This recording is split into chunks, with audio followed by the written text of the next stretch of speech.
أعوذ بالله من الشيطان الرجيم. بسم الله الرحمن الرحيم. الحمد لله الذي أنزل على عبده الكتاب ولم يجعل له عوجا قيما لينذر بأسا شديدا من لدنه ويبشر المؤمنين الذين يعملون الصالحات أن لهم أجرا حسنا ماكثين فيه أبدا وينذر الذين قالوا اتخذ الله ولدا ما لهم به من علم ولا لآبائهم كبرت كلمة تخرج من أفواههم إن يقولون إلا كذبا فلعلك باخع نفسك على آثارهم إن لم يؤمنوا بهذا الحديث أسفا إنا جعلنا ما على الأرض زينة لها لنبلوهم أيهم أحسن عملا وإنا لجاعلون ما عليها صعيدا جرزا أم حسبت أن أصحاب الكهف والرقيم كانوا من آياتنا عجبا إذ أوى الفتية إلى الكهف فقالوا ربنا آتنا من لدنك رحمة وهيئ لنا من أمرنا رشدا فضربنا على آذانهم في الكهف سنين عددا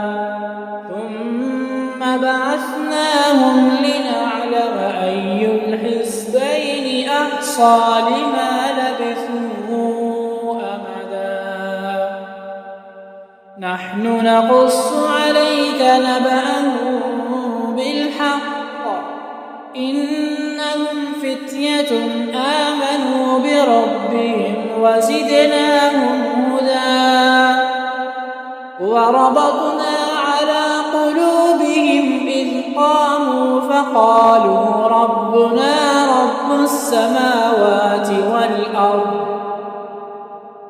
فقالوا ربنا رب السماوات والأرض لن ندعو من دونه إلها لقد قلنا إذا شططا هؤلاء قومنا اتخذوا من دونه آلهة لولا يأتون عليهم بسلطان بين فمن أظلم ممن افترى على الله كذبا وإذ اعتزلتموهم وما يعبدون إلا الله فأووا إلى الكهف ينشر لكم ربكم من رحمته ويهيئ لكم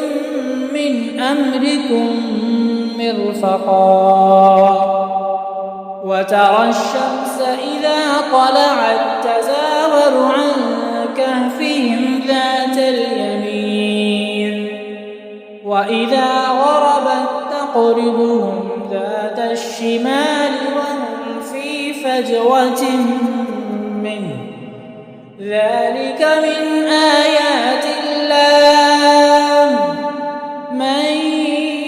يهد الله فهو المهتد ومن يضلل فلن تجد له وليا مرشدا وتحسبهم أيقاظا وهم رقود ونقلبهم ذات اليمين وذات الشمال وكلبهم باسط ذراعيه بالوصيد لو اطلعت عليهم لوليت منهم فرارا ولملئت منهم رعبا وكذلك بعثناهم ليتساءلوا بينهم قال قائل منهم كم لبثتم قالوا لبثنا يوما أو بعض يوم قالوا ربكم أعلم بما لبثتم فابعثوا أحدكم بورقكم هذه إلى المدينة فلينظر أيها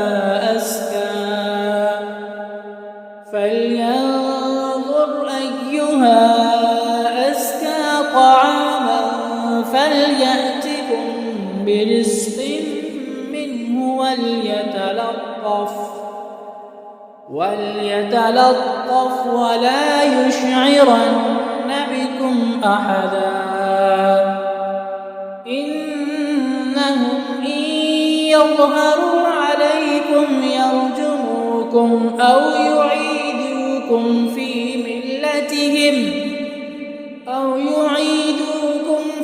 ملتهم ولن تفلحوا إذا أبدا وكذلك أعثرنا عليهم ليعلموا أن وعد الله حق وأن الساعة لا ريب فيها إذ يتنازعون بينهم أمرهم فقالوا ابنوا عليهم بنيانا ربهم أعلم بهم قال الذين غلبوا على أمرهم لنتخذن عليهم مسجدا سيقولون ثلاثة رابعهم كلبهم ويقولون خمسة سادسهم كلبهم رجما بالغيب ويقولون سبعة وثامنهم كلبهم قل ربي أعلم بعدتهم ما يعلمهم إلا قليل فلا تمار فيهم إلا مراء ظاهرا ولا تستفت فيهم منهم أحدا ولا تقولن لشيء إني فاعل ذلك غدا إلا أن يشاء الله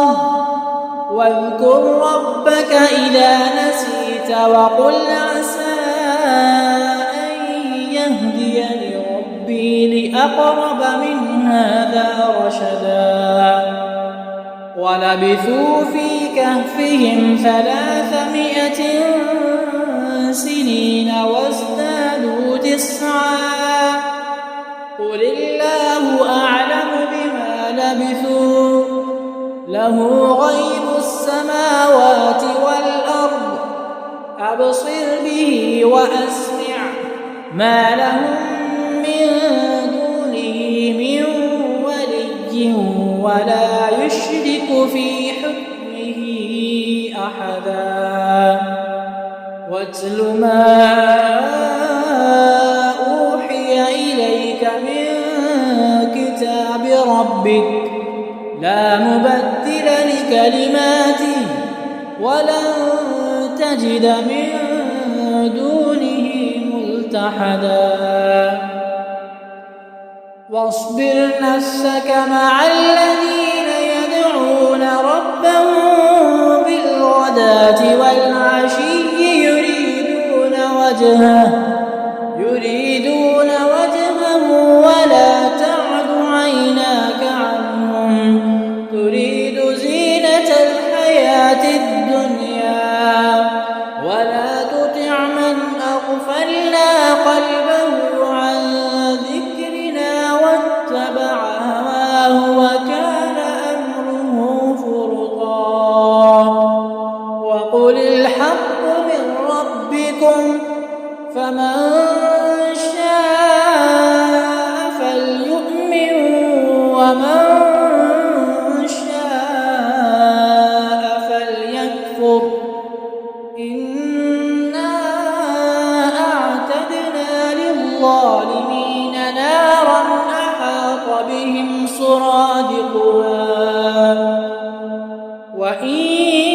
يستغيثوا يغاثوا بماء كالمهل يشوي الوجوه بئس الشراب وساءت مرتفقا.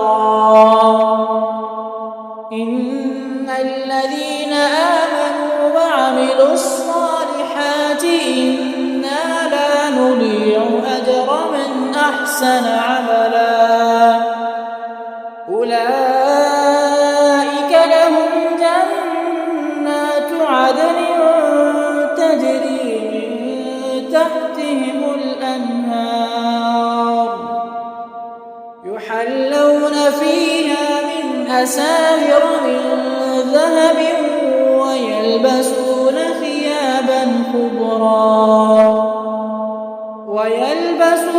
ثيابا خضرا من سندس واستبرق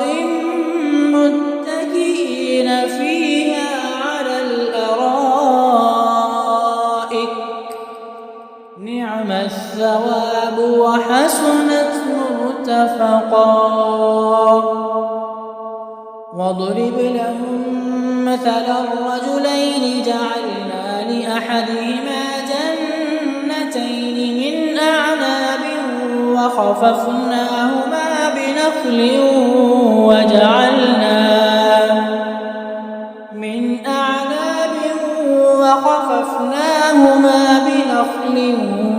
وجعلنا بينهما زرعا كلتا الجنتين آتت أكلها ولم تظلم منه شيئا وفجرنا خلالهما نهرا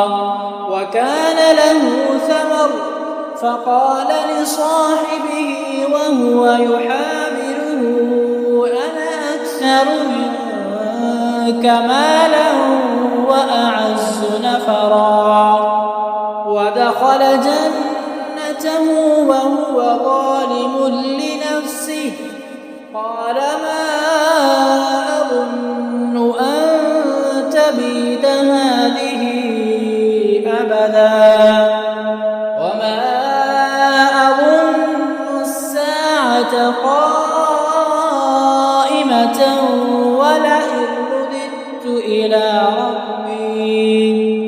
ولئن رددت إلى ربي لأجدن خيرا منها منقلبا قال له صاحبه وهو يحاوره أكفرت بالذي خلقك من تراب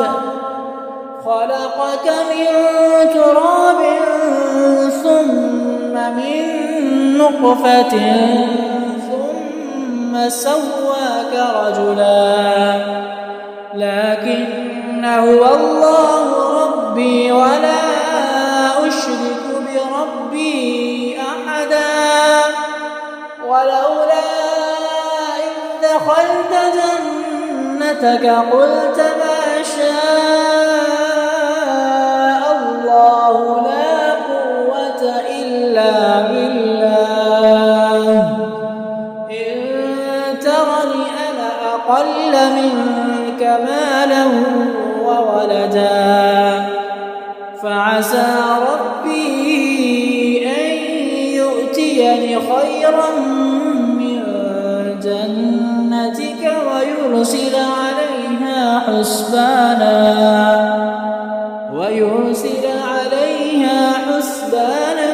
من السماء فتصبح صعيدا زلقا أو يصبح ماؤها غورا فلن تستطيع له طلبا وأحيط بثمره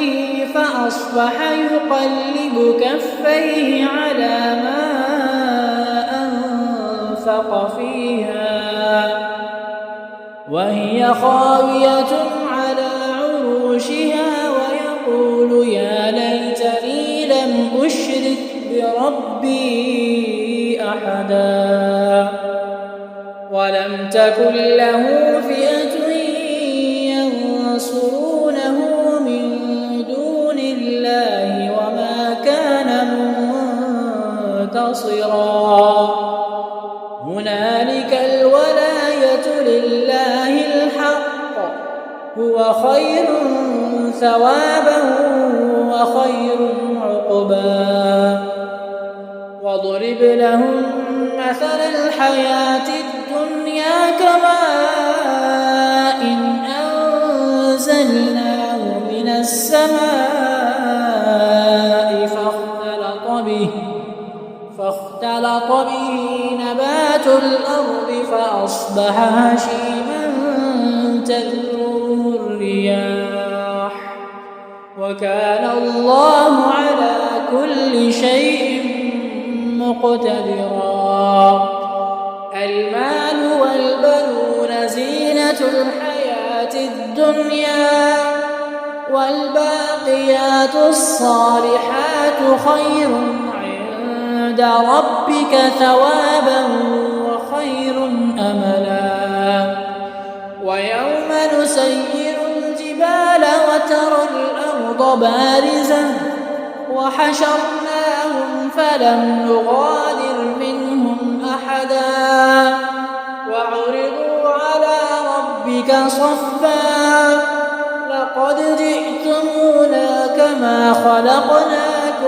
أول مرة بل زعمتم أن لن نجعل لكم موعدا ووضع الكتاب فترى المجرمين مشفقين مما فيه ويقولون يا ويلتنا ما لهذا الكتاب لا يغادر صغيرة ولا كبيرة إلا أحصاها ووجدوا ما عملوا حاضرا ولا يظلم ربك أحدا وإذ قلنا للملائكة اسجدوا لآدم فسجدوا إلا إبليس كان من الجن ففسق عن أمر ربه أفتتخذونه وذريته أولياء من دوني وهم لكم عدو بئس للظالمين بدلا ما أشهدتهم خلق السماوات والأرض ولا خلق أنفسهم وما كنت متخذ المضلين عضدا ويوم يقول نادوا شركائي الذين زعمتم فدعوهم فلم يستجيبوا لهم وجعلنا بينهم موبقا ورأى المجرمون النار فظنوا أنهم مواقعوها ولم يجدوا عنها مصرفا ولقد صرفنا في هذا القرآن للناس من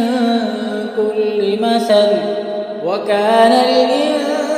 الإنسان أكثر شيء جدلا وما منع الناس أن يؤمنوا إذ جاءهم الهدى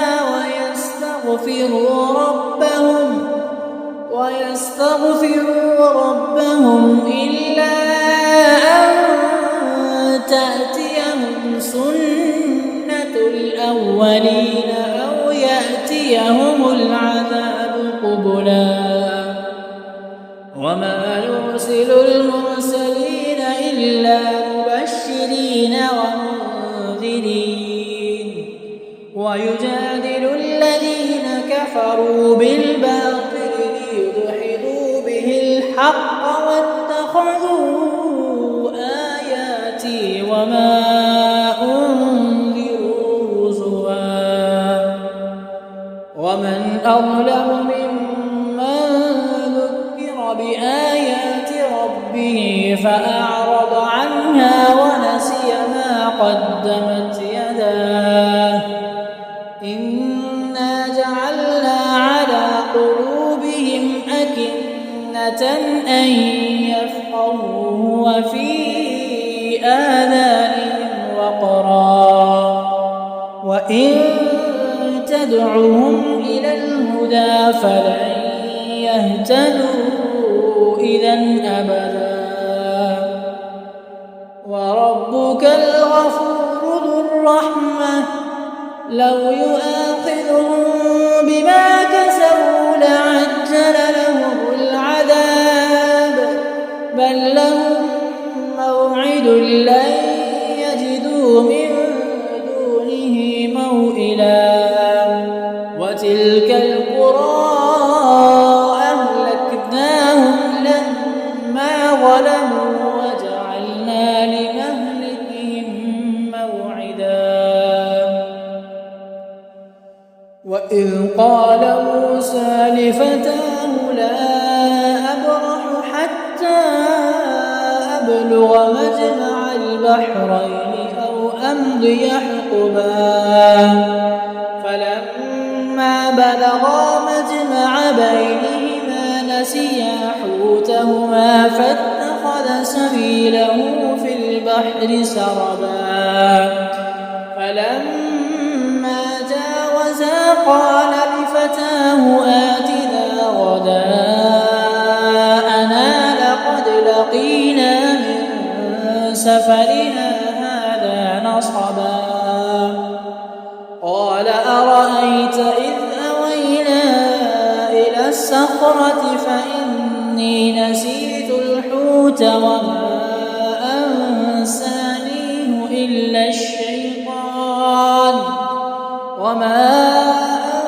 أنسانيه إلا الشيطان أن أذكره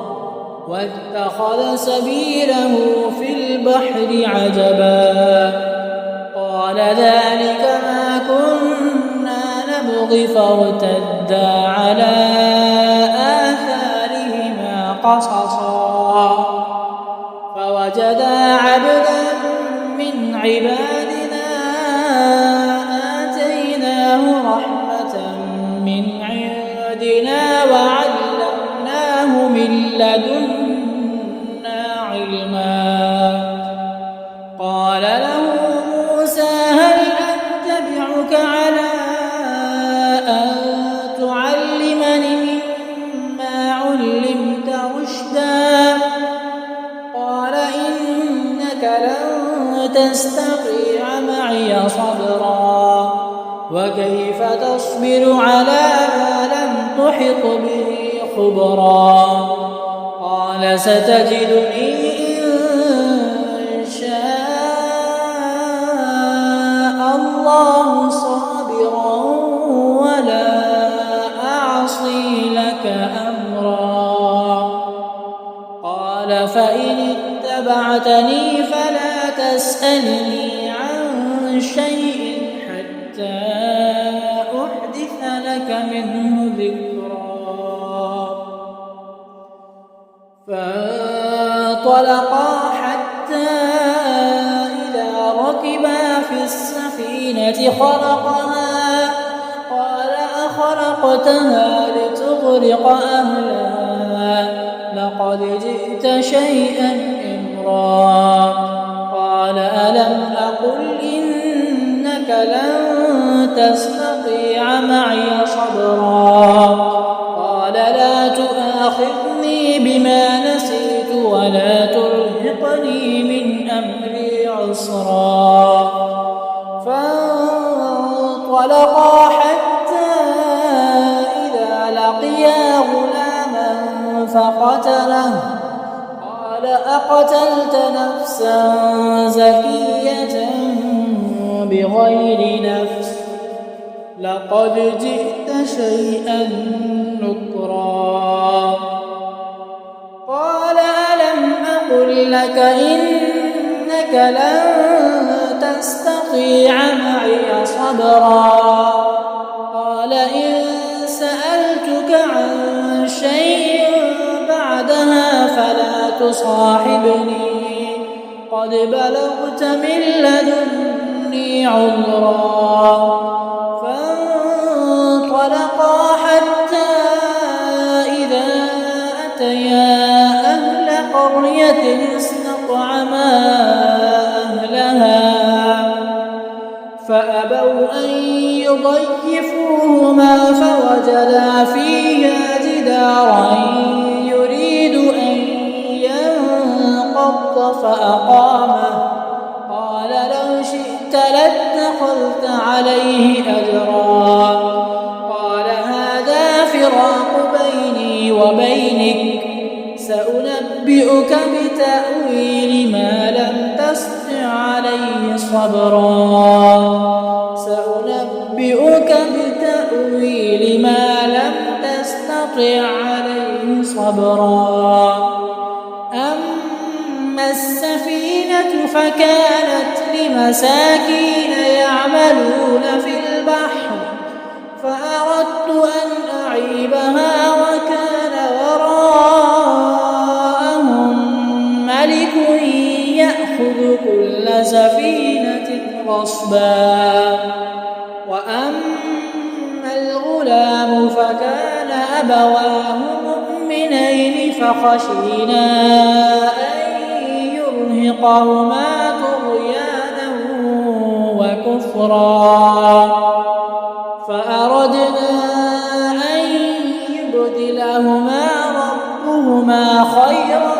منه زكاة وأقرب رحما وأما الجدار فكان لغلامين يتيمين في المدينة وكان تحته كنز لهما وكان أبوهما صالحا فأراد ربك أن يبلغا أشدهما ويستخرجا كنزهما رحمة من ربك وما فعلته عن أمري ذلك تأويل ما لم تستطع عليه صبرا ويسألونك عن ذي القرنين قل سأتلو عليكم منه ذكرا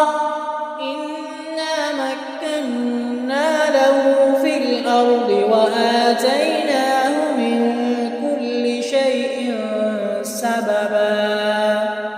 فأتبع سببا حتى إذا مغرب الشمس وجدها تغرب في عين حمئة ووجد عندها قوما قلنا يا ذا القرنين إما أن تعذب وإما أن تتخذ فيهم حسنا قال أما من ظلم فسوف نعذبه ثم يرد إلى ربه فيعذبه عذابا نكرا وأما من آمن وعمل صالحا فله جزاء الحسنى وسنقول له من أمرنا يسرا ثم أتبع سببا حتى إذا بلغ مطلع الشمس وجدها تطلع على قوم لم نجعل لهم من دونها سترا كذلك وقد أحطنا بما لديه خبرا ثم أتبع سببا حتى إذا بلغ بين السدين وجد من دونهما قوما لا يكادون يفقهون قولا قالوا يا ذا القرنين إن يأجوج ومأجوج مفسدون في الأرض فهل نجعل لك خرجا على أن تجعل بيننا وبينهم سدا قال ما مكني فيه ربي خير فأعينوني بقوة أجعل بينكم وبينهم ردما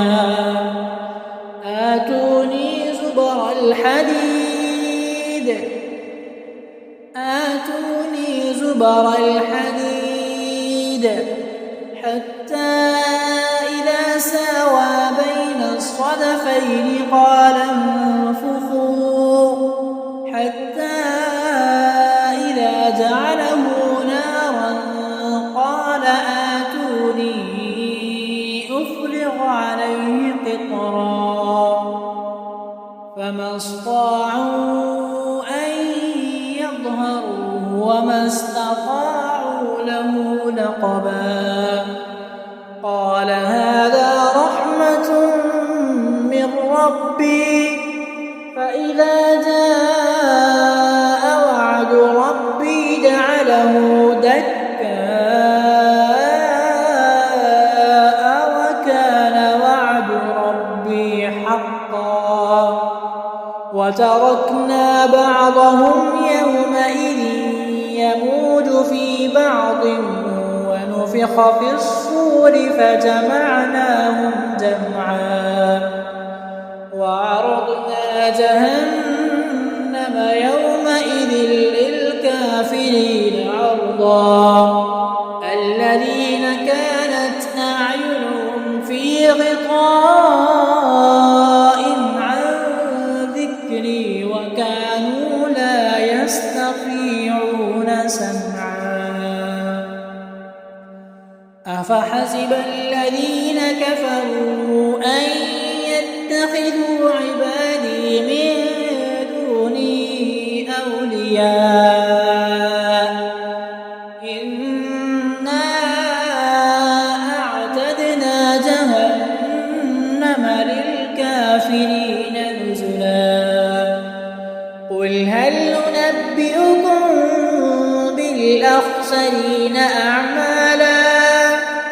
الذين ضل سعيهم في الحياة الدنيا وهم يحسبون أنهم يحسنون صنعا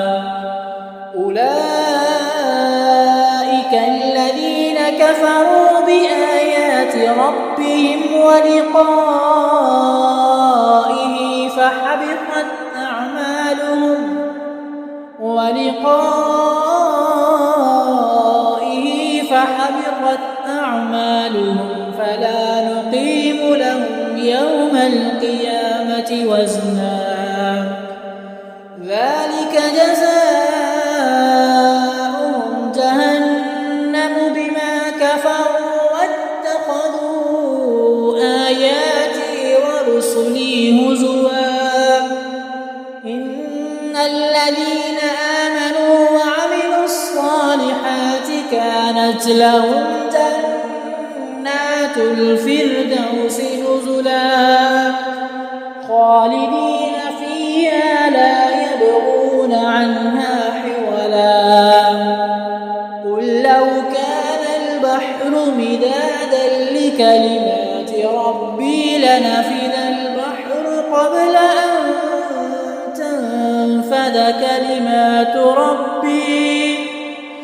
قبل أن تنفد كلمات ربي ولو جئنا بمثله مددا قل إنما أنا بشر مثلكم يوحى